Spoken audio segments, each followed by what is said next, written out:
come out of the bank that belongs to a house belonging to a bank, driving a car that belongs to a bank. I want you to have your own possessions. Live in your own house. Drive your own car. Eat your own food. Some of you are eating food that belongs to Fuliza. Ulifuliza ndio ukala.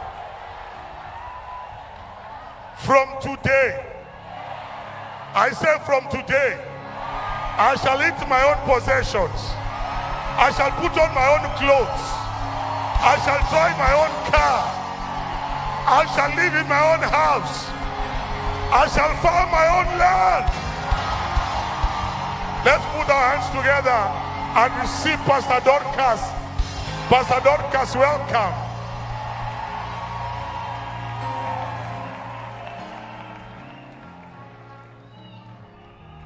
The spouse of the deputy president is in the house, Pastor Dorcas Rigade.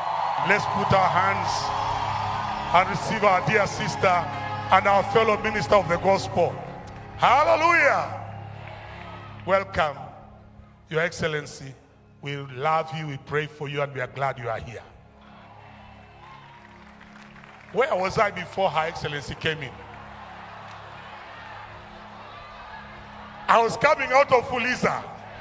I'm now driving my own car, eating my own food.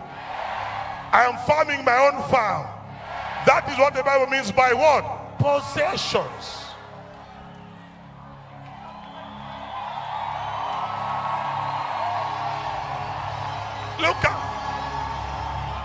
Look at verse 15. Look at verse 15. Verse 15. Verse 15. Verse 15. No, I'm going to verse 16. Leave that one alone. Go to verse 16. Verse 16. That's the one I'm looking for. And Abimelech. What does it say? Now you are not reading. Tell them about to me a school fees. What does it say? And Abimelech said to who? What did he say him? Why? That is where I'm dragging you right now.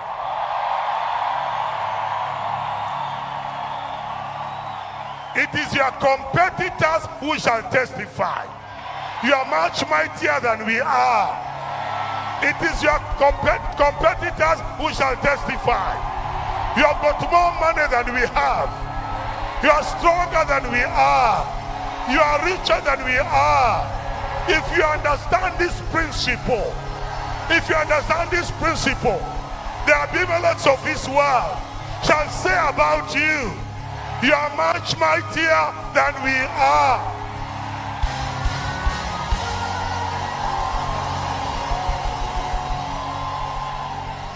God is raising a generation here of men and women here who shall understand the principle of sowing and reaping, and they shall know the principle of begin to prosper and continue prospering until they become very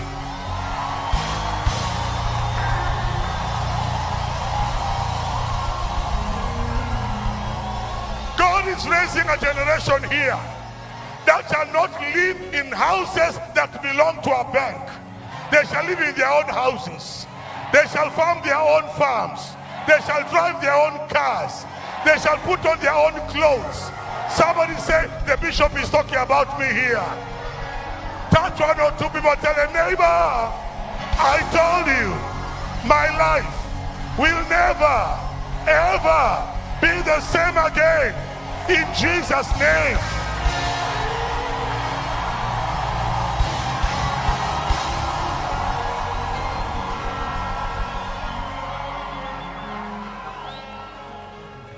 This is a principle in Luke chapter. Sit down. I want to show you something here. Please be seated. Is this a principle in Luke chapter 5? Luke chapter 5. Go there very quickly. Luke chapter 5. Luke chapter 5. Luke chapter 5. Go ahead. He has come to the lake of Gennesaret. Remember, he's not a tourist. Go ahead. Go to verse 2 quickly. Show them verse 2. Then the fisherman, he saw how many boats? Jesus saw how many boats? It's there for you. How many boats? How many boats? He comes to the lake of Gennesaret and he sees how many boats. Tell your neighbor, God always has a choice.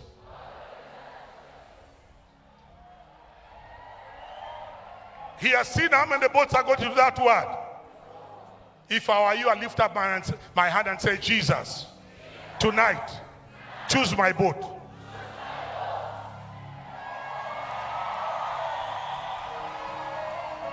Look at verse 3. What does verse 3 say? Verse 3, verse 3, verse 3. Then he got into one of them. May Jesus come into your boat tonight. Which was Simon's. And asked him a simple request. Put out a little from the land. Now read with me. Read. Don't watch me read.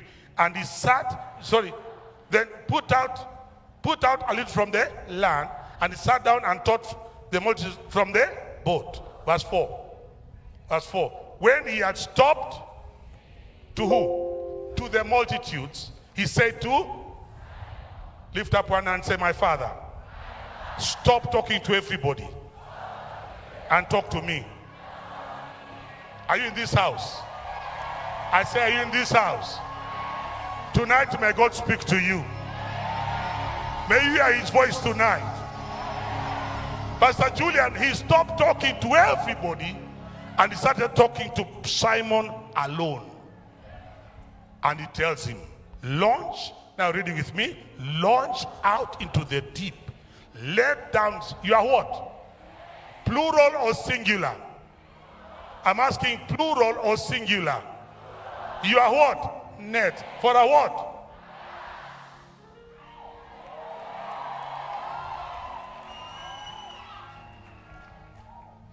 Love. Simon and his colleagues are cleaning nets because they have caught nothing. Because that's what they say in verse 5. They tell him in verse 5, but Simon answered and said to him, what did he say? Master, what have we done? We have toiled all night and caught. In other words, the boat I've given you is empty. I caught nothing. But Jesus told him, sow your boat into my life for a few moments. I am glad Simon did not refuse, because he released it. And if you sow a seed in the kingdom of God, he cannot give it back to you empty. But Simon was so discouraged, servants of God. I had my brother-in-law care for my over there. You are there. I'm glad to see you. God bless you. Peter, Simon, was so discouraged, Your Excellency, that he told Jesus, we have toiled all night and caught nothing. Nevertheless, at your word, read for with me again, I will let down what? In other words, you said nets. But I want to show you that it does not work. I'll not lower down, I'll not waste my nets. Look at that language. I will let down how many nets? Don't show your neighbor one finger. How many nets? Jesus says, lower down your nets. Simon says that lower down the. In other words, I want to show you what is the kedo. I was there all. I caught. To show you there is nothing. I'll not waste many nets. I'll lower how many? So he lowered how many nets? Verse 6 tells us what? And when they had done this, not what Jesus said, but what Simon said. Now read that verse with me. They caught a great number of fish that their net was.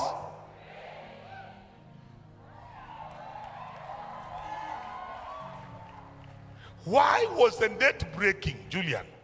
Because the amount of fish that came were not meant for a net. They were meant for nets.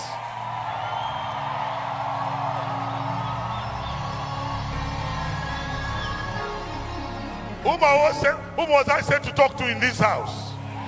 The amount of customers you shall get are not meant for one shop. They are meant for shops. The amount of work you shall get is not meant for one workshop. It's meant for workshops. The amount of people that shall come to your church, they are not meant for one building. You shall open campuses.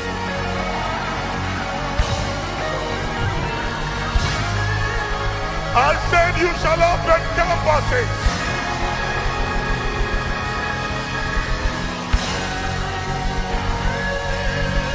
Touch your neighbor again, tell them, neighbor, I told you, my life, my ministry will never, ever, ever be the same again.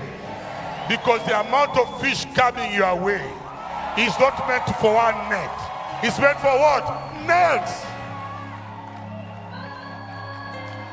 Look at verse 7, verse 7, verse 7. Then they signaled to their partners. Don't sit down yet. They signaled to their partners in the other boat to come and do what? Read the next sentence with me. And they came, both so that they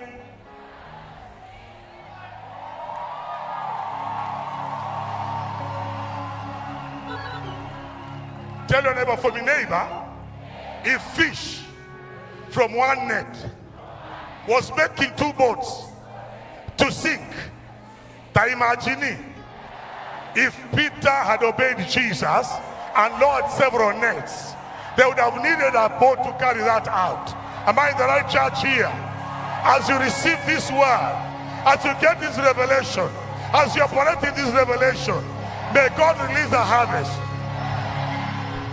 I say, may God release a harvest. I say, may God release a harvest.